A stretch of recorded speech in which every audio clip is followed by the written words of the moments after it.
Okay, so in this video I'm gonna show you how to create this project where we have the OLED display and the knob. Everything is connected to the Arduino. In this case I'm using Arduino UNO. You can see, and I will tell you the exact connection later on. And as I turn the knob around, the content, the gauge on the display kind of follows the knob, which is kind of cool because there is like kind of feeling of the connection between the display and the knob. And you can see similar UIs on some home appliances like a washing machine or maybe some kind of oven. I kind of like it. So let's get started. So as usual, I will be using this online free Arduino emulator page, which is called Wokwi. And it's great because it already has the example of the Arduino connected to the 128x64 OLED display with the sample code filling the progress bar. So this is a great start. So I will just pause the simulation and I will try to display a value coming from the external potentiometer. So what I will do is I will just rename this progress to be potentiometer value, just so it's clear what's going on. And we don't want to increase its progress, but instead we want to read the progress from the connected potentiometer. And so for this one, I will say potentiometer value equals analog read. Analog read, and let's just say we will read it from the pin A0. We can choose any pin except for 4 and 5 because this is already used for the I2C connection of the display. So we need to add the potentiometer in there, so I'll just type in potentiometer and this one should be fine. I'll just move it down like this one, and I want to connect the ground to the ground pin, either one is fine, and the VCC to 5 volts, which is in here. And finally the signal should be connected to our already predefined A0 pin, like so. So we are reading the value of the potentiometer, but we are not displaying this. So I don't want to draw any kind of frame, but instead I want to use this drawString function to draw the potentiometer value. So I'll just rename this one to draw the potentiometer value, and if I play the simulation or start the simulation, you will see some kind of problem. And the problem is because the function expects the string, not the integer. So we want to convert this integer into a string first, but it cannot be like a type of string. It has to be the old C-style string, which is pretty much just the array of characters. And for this we will use the function which is called I2A, which will convert the integer into string data type. So for this we also need some kind of helper buffer, so I'll just copy this buffer into our sketch like so. So we have a buffer which will hold the string, and it has 20 characters, which actually 19 because one will be the ending character, but 19 characters is still fine for our case. And I will copy this I2A function, so let me just copy this one in here, and we want to convert the potentiometer I2A potentiometer value into the buffer. And the last thing is the mode, so 2 will be binary, so I want to go with 10, which is be decimal value. Get rid of this semicolon and that should be fine. Let me just run the simulation and see what we get. So now as I change the potentiometer value, you shall see how the value jumps or goes from 0 to all the way up to 123. So if you are like me, you probably want to get this running on the Arduino as soon as possible. So what I've done is I've started Arduino IDE and copied the code from the Wokwi website into here. And the only change I have to do is to change the initialization for the display. Now originally for the Wokwi website it's using the I2C display, but I'm using the SPI display. So I just actually entered this line with the SPI display connection, and I will put the individual connections over the video. It's using 5 pins for the connection, and the display is 7 connections, so the other 2 are used for the VCC and the ground.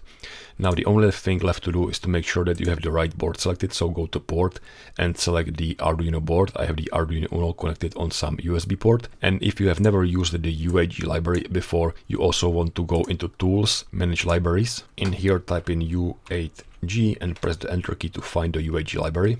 And somewhere down there should be the U8G library, which is this one. I already have it installed, but if you don't, you want to press the install button. After that, it's just a matter of clicking this upload button, and hopefully there will be no error messages and it will upload just fine. And here it is running on the Arduino. So you can see we have a small text readout, and as I turn the knob around, it should go from 0 to 123.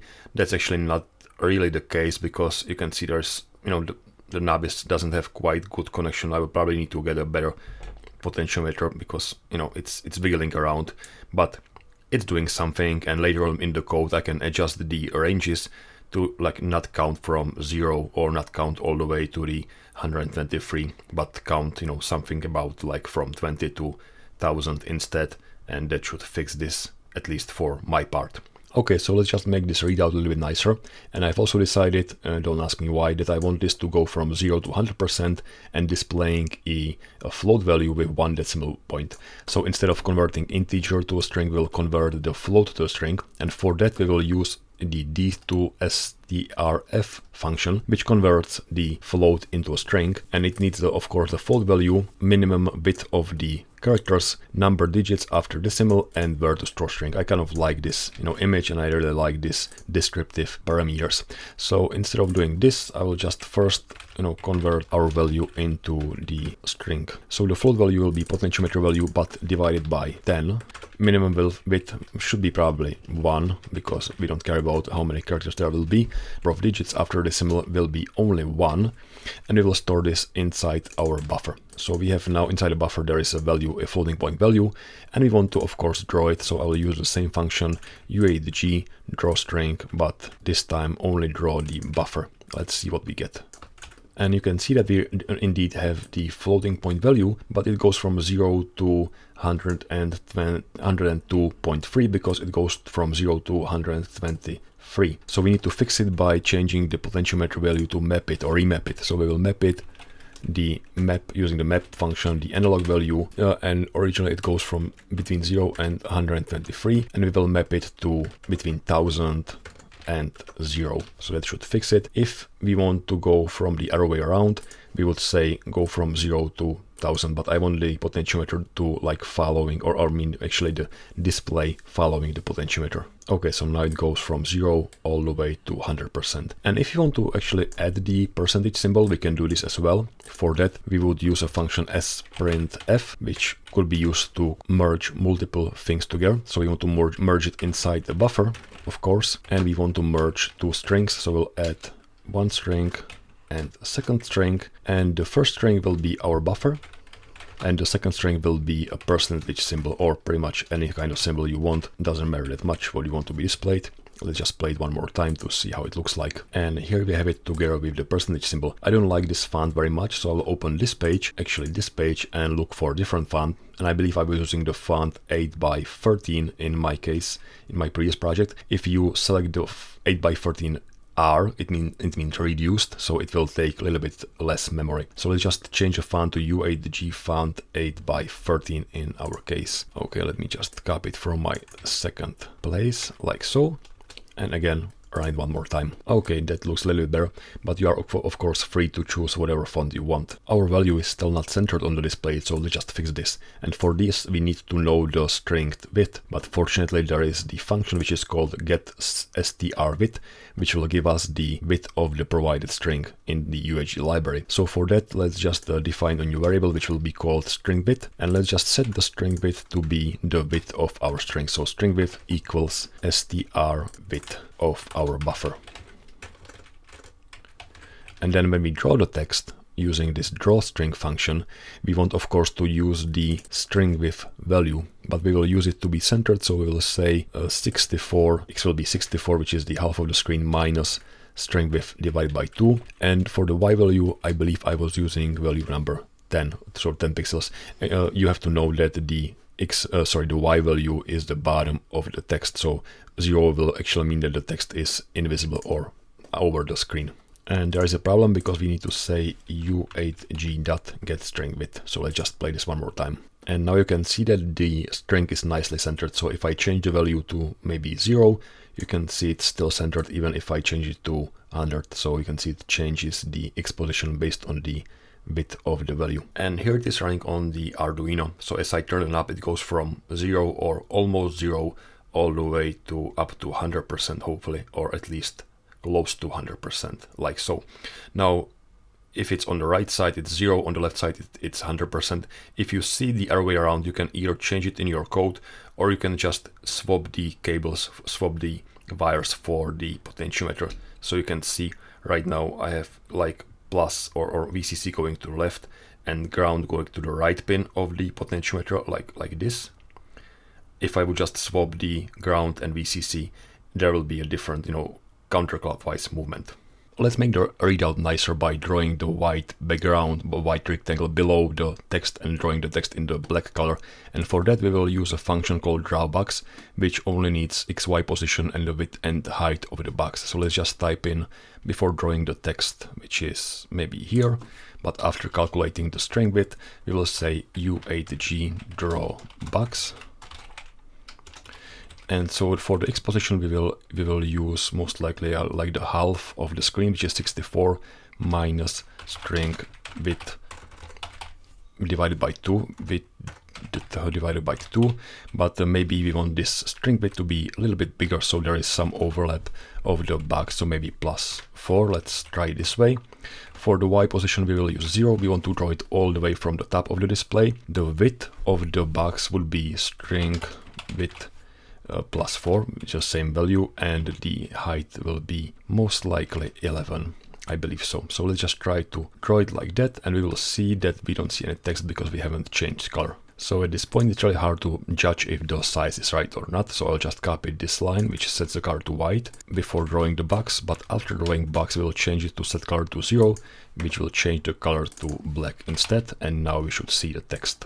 And the size seems to be about right. Of course, you can change the padding on the left and right side by changing the value 4 here and here. If you change the draw box into draw R box, it will draw a rounded box, but you have to provide one more parameter, which is the rounding value. So let's try the 2 value as the rounded corner value and play it one more time. And this looks a little bit better. I kind of like the rounded appearance. The one thing I had on my original design was this like small arrow on the bottom of the shape. I've originally used images, but you can also draw a function called draw triangle. So let me just find triangle, draw triangle, and it needs 6 points, so x, y, x, y, x, y for 3 different points. So what I will do is I will just maybe copy this piece so I don't have to type it in. And after drawing the box, I will draw a new triangle. And so the first x position will be, of course, 64 minus some value, let's say 3. The first y will be 11, because this is the height of the rectangle. The second x position will be 64 plus 3, and again the same y position. And the last will be right in the center, so 64 for x, and maybe, I don't know, 15 for y. Let's try it this way.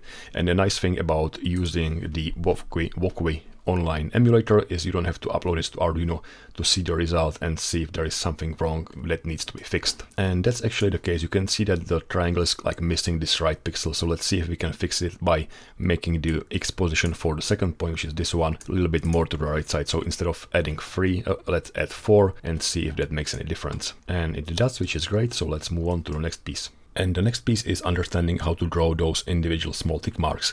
And in order to do so, we need to understand what's the polar coordinate system. And let me actually show it to you inside the Excel spreadsheet. So when we think about drawing something on a display, we are thinking inside what's called the Cartesian coordinate system, where you have the x and the y axis defined. So if you want to draw some point, let's say you want to draw a pixel on the x position 6 and y position 4, you will just draw it here. Or you want to draw another point, you know, x position 10, y position 10, you will draw it here. That makes perfect sense. Now, what if you want to draw something like we are looking for, like the individual tick marks, which will be maybe, you know, positioned like this? How do you know the x and y positions for those points? And for this we will leverage the polar coordinate system. So inside the polar coordinate system, everything works a little bit different. So instead of defining the x and y axis, we define the point by, you know, defining the angle. So let's say this is the angle alpha, maybe for example like 45 degrees, and then we define the radius, which will be this. So maybe the radius will be, I don't know, something like 12 points, and then we will get this point. So that will be our final point. Now, of course, we need to first convert the radius r and the angle alpha into the x and y position, and we can easily do that by using the formula. If I scroll down here, it should be somewhere in there. So in order to convert between the polar and Cartesian coordinates, we will say x equals r, which is the radius, times cosine of the angle, and y equals r times sine of the angle. So let's just try it and see what we get. So let's say the angle is 45 degrees and the radius is maybe 12.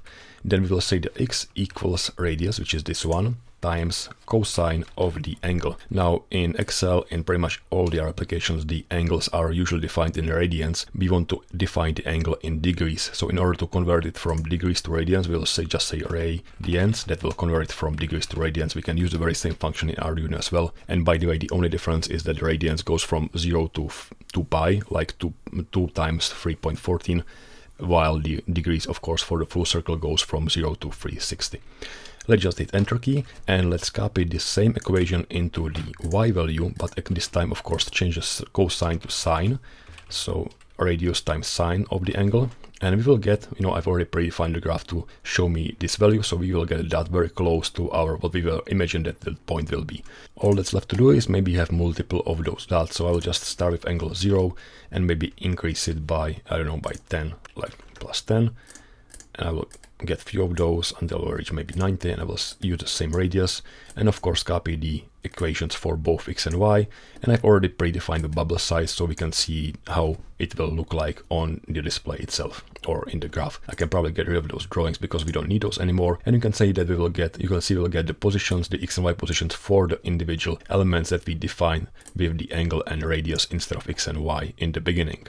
And the calculations for radius times cosine and radius times sine, let's call this like a mathematically right equations. But what we can do is we can switch the cosine and sine. We can say x will be sine of the angle and y will be cosine of the angle, and let's see what this does. So if I do it and use it for all the values, you can see now it goes from this position to the right side.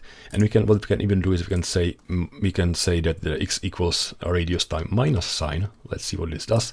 And we are just basically flipping it to the other side. So we can switch the cosine and sine. We can even prepend the minus sign to get the right starting position and clockwise versus counterclockwise direction for our individual pieces. Now you can see that everything starts from the center, from 0, 0 position. We'll most likely want to probably, start from a different position. So we want to have some kind of x and y offset. So let's just say x offset and y offset. And what we'll do is we'll just simply add this value, so I don't know, 1 and 5, it will be different in our project, but for now it should be fine. So x and y offset, we'll just define it like this, and then for the x and y calculations, we'll just say this plus x offset, and this will be this plus y offset, and of course use it for every single position. And let's just say x is 0 because we don't want any offset for x, but we want to the y offset to be maybe -5 to go more to the bottom of the display, or yes, that will be reversed because inside Arduino in the UH library the 0, 0 position is in the left top corner. So we just need to know some real values for our display. Obviously we need much bigger radius than 12, and we need to know the x and y offset positions. I want to know some values, and for that I've prepared this image inside Adobe Illustrator. So this is simulating our 128 by 64 pixel screen, and this big circle is supposed to be my knob placed over the display. So what I want to do is I want to position those tick marks around the center of the knob. So I first need to know what will be the center of the knob. So if I select this helper piece, I can see that the x position is 64, which makes perfect sense because that's the half of the width of the screen, and the y position is somewhere around 108 pixels. So I want to write down that value and then use it when I'm calculating the positions of the individual tick marks. Now I also want to know the radius, which is the distance between the center of the knob and the actual tick mark. And you can see this is the older screenshots. I was planning to use lines for the small tick marks, but I ended up, because of the performance, I ended up just drawing individual pixels. Anyway, I want to measure, so I'll select the measure tool, the distance between the center of the knob and maybe here. So here I want to draw, or it could be anywhere around the radius, so maybe here, and I will look at this window, and the D stands for distance, so something around 90 pixels should be fine for the radius. As for the angle, I'm spacing those individual small tick marks by 3 degrees, and that's pretty much all we need to know to draw something. So let's move back to the Wokwi emulator and start by defining some values, and I already have those copied in my clipboard, so I just paste it. So the pixel x and pixel y are float values, those are the positions of the pixel. Then we have the center x and center y, so we've already showed that the x center should be 64 and the center y should be something around 108. And the radius for the pixels is defined as 92, but I might as well change it later on if I find out that those pixels are touching the top content. So let's just move to the loop and draw the tick marks. And for this we need another loop, so I'll say for integer y, so integer y equals, and we want to draw based on the degrees, based on the angle. So let's just say, for example, from -48, and we will draw until the y is smaller than +48 or smaller or equals +48, and we will just say the next step will be I equals I plus 3 degrees. So inside this loop, we want to draw a pixel, and for that we can use a function called drawPixel, which only needs two parameters, which is x and y position. So I'll say u8g dot and draw pixel, and of course the position is defined by the pixel x and pixel y, but we first need to calculate the pixel x and pixel y. So we know the radius, which is this one, we know the offset, so center x and center y, and we know the angle, which is right now stored inside the value y. So we will say that the pixel x equals sine, and I found out that this has to be minus sine, you know, it's just a trial and error, as I've showed you inside the Excel spreadsheet, sine of the angle, but we need to first convert to radians. So radians angle, which is I, multiplied by the radius, which is the radius pixel, and offset by the center, so plus center x. And we will use the very similar approach for pixel y, except this time it will be minus cosine of the angle times radius pixel plus pixel, sorry, it's not a pixel, it's a center, so a center x and center y. Okay, so let's see what this gets us. And we have a nice looking set of pixels, except it's not doing anything. If I change the value, those are staying at the same place because we are not changing this initial angle at all. Let me explain why I'm going from minus 48 degrees to plus 48 degrees. So I switch to the drawing. You can say that this is the angle 0, and those tick marks are spaced apart by 3 degrees. So this is 10 tick marks times 3 degrees, of course means 30 degrees in this span of 10 values. And then I can see 1, 2, 3, 4, maybe 5 or 6 other tick marks until I reach the end of the screen. So if I say 6 tick marks plus 10 tick marks, which is 16 tick marks times 3, I will get 48 degrees. I believe in my final product I just lowered this to maybe 45 or 42, you know, it's up to you, but we definitely don't want to calculate stuff which will go outside of the screen and just wasting the performance this way. So now we need to offset those small tick marks by some value, and those tick marks are spaced by 3 degrees, so this is 0, 6, 9, etc. degrees. So we only need to offset each tick mark by up to 2 degrees. So if I would offset it by 1, it will be here, by 2 it will be here.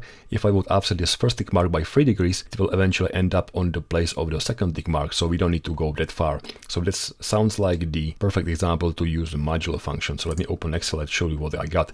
So modulo function will pretty much, if I have some kind of values and just go on like forever, I can use the modulo function, so equals modulo this number, and if I would modulate it by 3, you know, I will get anything between 0, 1 and 2 just repeating itself just like I wanted. The thing is, the input value is right now going from 0 to up all the way to 1000, and we are saying that the right value or the actual value which we want to display is the potentiometer value divided by 10. So it's 0 for 0, 1 for 10, etc. So we want to basically say those, you know, highlighted cells are the tick marks. This is the one, those are the ones which should show the small tick marks. Anything in between is not. So what we will do is we will just take this potentiometer value and divide it by 10, but we also need to multiply it by 3 because we want the tick mark every 3 degrees.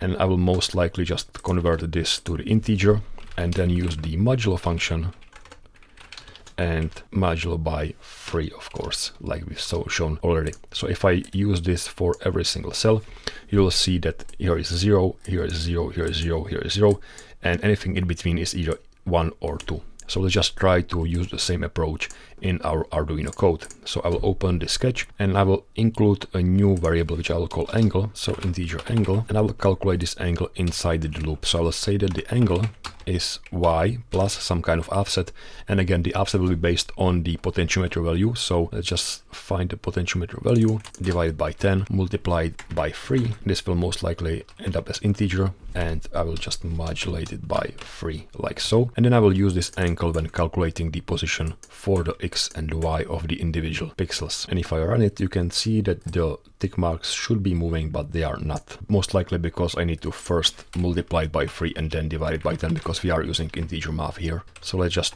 try it this way to see how it looks like. And if I move the potentiometer over, you can see it's moving, but it's hard to see because we are changing the value quite a lot. So what I can do is I can just restrict the movement or restrict the value. So instead of going up to 1000, I can just only go up to like 100 instead. So it will only go to 10% and see what difference it will make in trying to interfacing with the potentiometer. And you can see that now the movement is looking much better because you can see how those tick marks jump And here it is running on the Arduino. So when the value is a whole number without any decimal part, the triangle on the top should be aligned together with the pixel, which it is, which is great. So let's move on. Before we move to the next step, I want to do a little bit of cleanup because there are a few things that are wrong in this code. And the first thing is I'm setting the font and setting the value, but I'm actually calculating the string width before setting the new value. So let me just move setting the font and setting the new value before actually calculating the string width and then drawing the string as the last step. So that's the first thing to change.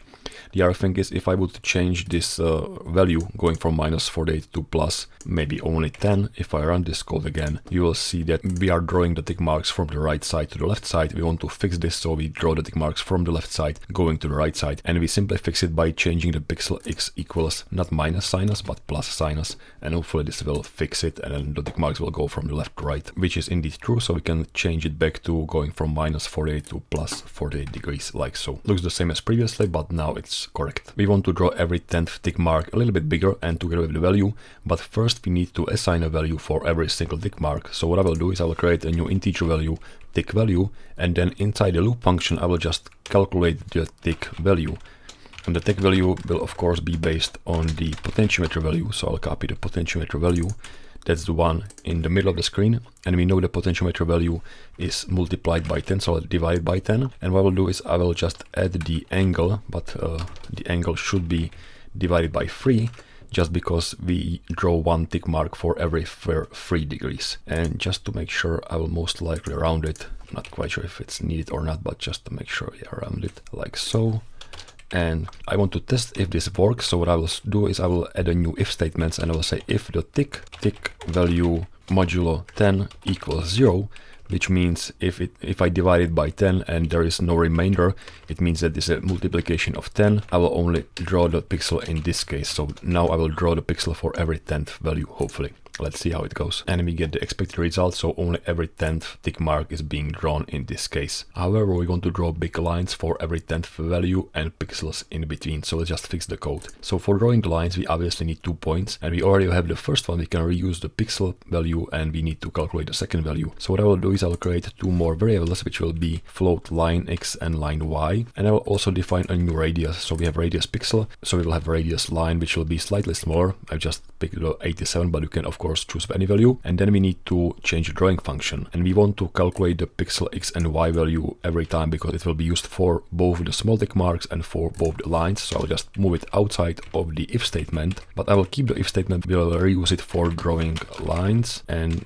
if it's not divisible, we will draw pixels. Okay, so we will draw the pixels if it's a small tick mark. Let's just put it in there. So this is a small tick mark pixel, and this is a big tick mark, so you need to draw a line. We have the starting point pixel x and pixel y. We just need to calculate the ending point, which will be line x and line y. So I will just copy this piece one more time in here, and I will just rename this to line x and line y. And really the only difference is the radius. So instead of using radius pixel, we will be using radius line. So I'll just paste the radius line in here instead of radius pixels, and then we need to draw the line, for which we will use a function u8g.drawLine, and we need 4 different points. So the first point will be pixel x, the second will be pixel y, the next one is line x, and the last one is line y. So let's see how it goes. And we see the expected result of every 10th value being drawn as a big line,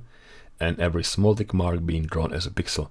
And at some point you see this glitch going over the screen, and I believe that's because the line drawing cannot go outside of the screen. So if it goes outside of the screen, the UHG library particle doesn't like it, so you'll get some kind of glitches. We can easily fix it by saying that if the original value, the pixel x or pixel y, is outside of the screen, we will just not draw it. So I will select, say, a new if statement. If the pixel x is bigger than 0 and pixel x is smaller than 128, which is the size of the screen, and pixel y is bigger than 0 and pixel y is smaller than the height of the screen, 64, only then we will draw those tick marks, otherwise we will not draw those. So let's see if this fixes the issue, and we should no longer see any kind of glitches, which is great. And here is a quick video of how it looks like on the Arduino, and I've also increased the range, not going from 0 to 10 but going all the way from 0 to 100%. The only missing visual piece is the text next to the big tick mark, so let's add this as well. And for this we will need a set of 2 more points, and let's call those text X and text Y. And we will of course need a new radius, which will be a little bit smaller than the radius line. So let's just call this radius text and set it to 75. Inside drawing function, when we draw a line, I will calculate the new position for the text, and again we will use the very same equation as for the line. The only difference is will be that this will be text X and text Y. And we will be using radius text instead of radius line. So just copy radius text instead of radius line. And then we need to convert this value into integer. And we already know your function, which is I to A, like this. And we will convert the tick value into our buffer, which we already have defined as a decimal value. Now, since we want to draw the text like center aligned in the x-axis, we need to know the width of the text. And again, we already know what's the function name, which is u8g get string width, and we need to get the string of the buffer. And I think that we can reuse one of those variables which we already have for the big text, so I'll just reuse this string width as well. So the string width equals to string width of the buffer, and finally we will draw the string. So u8g draw string. So the x position will be based on the text x position, but we will subtract the string width divided by 2 to make sure that it's center aligned. The y position is the text y, that makes perfect sense, right? And the text is the buffer, for which we've already converted the integer to. So let's just run this and see what happens. And everything looks fine, except those numbers are like huge. We want much smaller font for those fonts, so for those text. So I will choose something smaller, maybe something like 6 by 10. Like this one should be fine. So let's just set the font before drawing the tick marks to 6 by 10. And I will copy this line, put it before the calculating the tick marks, and just say set font to 6 by 10 R. The R stands for reduced, so it will take less memory. And this looks much better. And it looks even better on Arduino, but as you can see, it's quite laggy. It's not quite following the knob because it's really slow for drawing. So let's see if we can do something with the speed of the drawing of our code. So in order to do any performance adjustments, we first need to know how fast or how slow our program is running. And for this, we will use a function millis that will return the number of milliseconds from the start of the program. And this is the ever increasing value. Obviously, at some point it will go back to 0, but it will take a lot of time, so we don't have to care about that one. We need to care about the data type, which is unsigned long. So we need to create a new variable that will measure the time it takes to draw all our functions and all our data. And what we will do is we will just at the end of the cycle, we will measure a new millisecond, but we will store the previous millisecond in a different variable, and then we'll just separate those and get the time it took for our frame to be drawn. So inside our sketch, I will define a new 2 variables. I'll just copy it from my different sketch so you don't have to sync typing. One will be called millisecond time, and the other will be millisecond time last. So at the end of the cycle, which is right around here, maybe even after reading the potentiometer value, what we will do is we will say that the millisecond time, so just copy the variable name, that the millisecond time last is taken from the last measurement, and the new millisecond time will of course be millis without any parameters. So now what we want to do is we want to subtract those and show those on the display. So in order to do so, I will inside the drawing loop, maybe around here after we draw everything, I will try to show the time it takes to update screen, and I want to of course say u8g draw string and 0 0 position, actually not 0 for y because it will be outside of the screen, so maybe like 10 for y, and I want to basically subtract the millisecond time minus millisecond time last. But of course I need to convert this to the string value. So what I will do is I will say I to A, so convert an integer to string, and I want to convert this one, so millisecond time minus millisecond time last, inside our buffer, and we want to use the decimal value. So let's see what we get.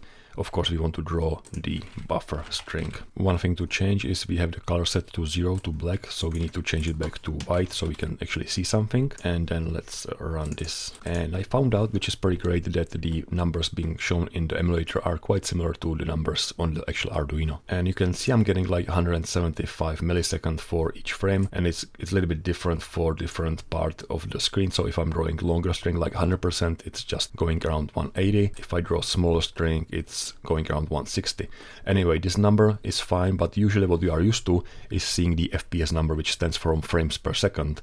and usually movies will be anywhere between 25 to 30 FPS frames per second. The stop motion animation might be 10 FPS, and I found that anything above 10 FPS for this particular OLED display looks fine. So let's just try to calculate FPS to get a better idea of what values we are looking at. So I will create a new variable. So new variable will be of course called FPS, and it could be integer, and I will try to calculate the FPS in here. So I'll say FPS equals, and we will use the same approach, so millisecond minus millisecond time last, but we want to of course divide it by, because there are thousands milliseconds in a second, we want to say 1000 divided by this one, and I will most likely just multiply it by 1.0 to make sure that this is really a float value. And once I do this calculation, I want to turn it back into the integer value, so I'll say round. So instead of converting this one into the buffer, I will convert the FPS into the buffer, and hopefully we'll get some meaningful numbers. Let's see. And we are getting some numbers. So we are getting number 6, around 6, and I believe it will be around 6 all the time. And as I've stated previously, anything above 10 FPS looks fine. Anything below is just laggy. It's hard to, again, connect the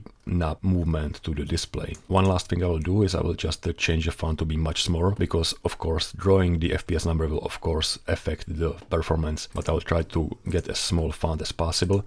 I will probably use this small 5 by 7 should be fine. So let me just change the font to 5 by 7, and hopefully that will affect the performance a little bit less, but I don't expect to see any different number than 6, which is exactly the case. One thing to note is that we are also using 3 different font sizes, so it's always a good idea to take a look at the memory usage. So when you upload a sketch to the Arduino, we are now using 54% of the flash storage space, and we are using 70% of RAM, so we are fine for now. And even when I'm using SPI connection instead of the fast I2C connection, I'm also getting between 6 and 7 FPS.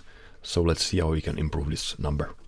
If we look at our code, we are doing a lot of calculations inside this loop, and especially the sine and cosine calculations are CPU heavy. So what we can do is we can use what's called the lookup table. So instead of calculating it every single time, what we can do is we can store those values, and we only have a limited number of angles that we can search for. So instead of calculating this value for this particular angle, we will just take the angle and predefine those values in the lookup table in the array in the beginning of the sketch, and then just try to look into the array to get the value. So that's the idea. Obviously we will need 2 new variables to store those. So inside in here I will define a new 2 variables, and one will be called pre-calculated x radius pixel, and the other will be pre-calculated y radius pixel. And I will store 180 values, although it's probably not needed to store that many values, but it will be easier for our code. So inside the setup, we want to create a new loop, and inside this loop we want to pre-calculate those values. So let me just copy the loop from the other sketch, so I don't have to see me typing. And inside this loop, calculate the values for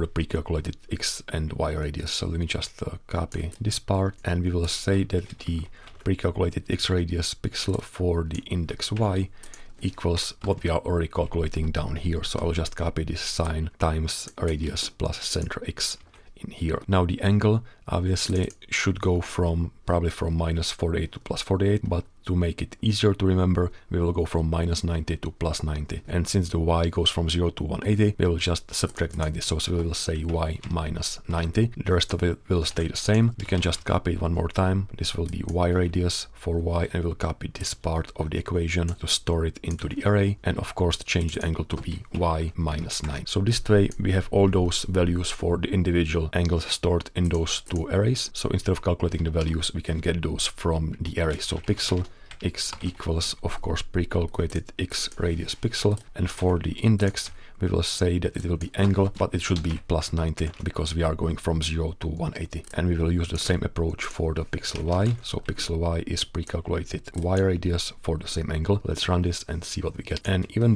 in the emulator you can see we are getting much better values, something around 10 or 9. So let's see how it works on the Arduino. One thing I forgot to add is that we are using byte to store the values instead of integers, because the screen coordinates only goes from 0 to 128 or 64 for the y-axis, and the byte goes from 0 to 256, which should be fine in our case. And we are getting much smoother result also on the Arduino, as you can see, 10 or 11 FPS. If you want, you can also update the other drawing routines to use the lookup tables, but it will not affect the performance that much because we only draw like 4 or 5 big tick marks and smaller labels. So for the final version, I've only made few small tweaks. I've added the logo in the corner and I define it in here, just manually, not using any application, because if you type in capital B, then you can continue typing zeros and ones to define the individual pixels. And then of course the drawing routine is somewhere down here. So draw bitmap P with the X and Y position, the number of bytes in the X direction, so the width divided by 8, and the Y position and the name of the array. I've also restricted the drawing only going between 0 and 100%, not outside of this range, and it's fairly simple as well. So I've added an if statement, so if the tick value is bigger than 0 and smaller than 100, I will draw it, otherwise I will not draw anything. Looks a little better when you are using percentage, but of course if you switch it to some rotary controller, you can go all the way up to whatever value you want. I've also disabled the drawing of the FPS number because I don't need it anymore. Feels smooth now. There is one last thing I want to talk about, and that is drawing the lines or rendering the lines in tools like Photoshop or Illustrator or pretty much any other graphical application versus 1-bit displays on Arduino using the UH library, but it will be pretty similar for any other library as well. So let me first adjust this image a little bit more so we are only drawing pixels for those small tick marks. But as you can see, those big lines are quite jaggy. They don't look as nice as on the Arduino, and I will tell you the reason why. So let me show you how the lines are drawn in Photoshop. So I will draw a new line, 1 pixel line like this, and this should be actually 0.0 pixel because there is no outline for the line. So this is a nice looking 1 pixel line. You can see it's anti-aliased. If I zoom out, you can see it's very smooth. And this is how it should look like. And the actual algorithm for drawing the line is quite straightforward. You can see if I show you the shape of the line, it just calculates how much of the shape is actually filling each individual pixels, and based on this it changes the alpha value. So I think it's pretty straightforward. The problem is if I want to convert this into a 1-bit line, so just black and white, I can do this by adding a new threshold effect like so. Sometimes you will get double pixels, and this is not the case for this line, but maybe if I draw another line, I will be unlucky to get those kind of double pixels like so. So you can see some of those pixels are doubled, and it doesn't look very nice for the 1-bit displays. And the problem is sometimes you can fix it by changing the threshold value. So maybe let me just try to do this, and sometimes you cannot. And this is actually the case right now. So you can see I can either show both of the pixels in the middle, or I can show none. And none of this is looking quite right. The reason why it's doing this is obviously because those two pixels next to each other are sharing the same value. So it cannot decide if I want to pick one or the other. It has to pick both or none. So the difference between this line and the Arduino line is actually the algorithm. So inside Arduino and the UH library, or pretty much any other library, the line could be either horizontal, more of the horizontal, or more the vertical based on the slope. And based on this, there is a little bit different algorithm which says for every X position fill the Y pixel, or for every Y position fill the X pixel. So this line looks more like the horizontal line. So the algorithm will say for every X position, let me calculate the Y pixel value. So it will start maybe here. So this will be the Y value. Next one will be this one. And it will continue for every X position. It will only pick one and only one pixel. So in here, it will not pick two. It will only pick this one or the other one, but not both. And then continue like so. So you can see you will get much cleaner line for 1-bit displays compared to what you will get with converting anti-aliased lines from Photoshop into 1-bit color depth. Funnily enough, you can get the nice looking 1-bit lines using the MS Paint because it's using most likely very similar algorithm for drawing those kinds of lines. So that's just a side note. So this is the final product. If you have any questions or feedback, please let me know down in the comment section. I hope you liked the tutorial, and thank you for watching, and see you next time. Bye.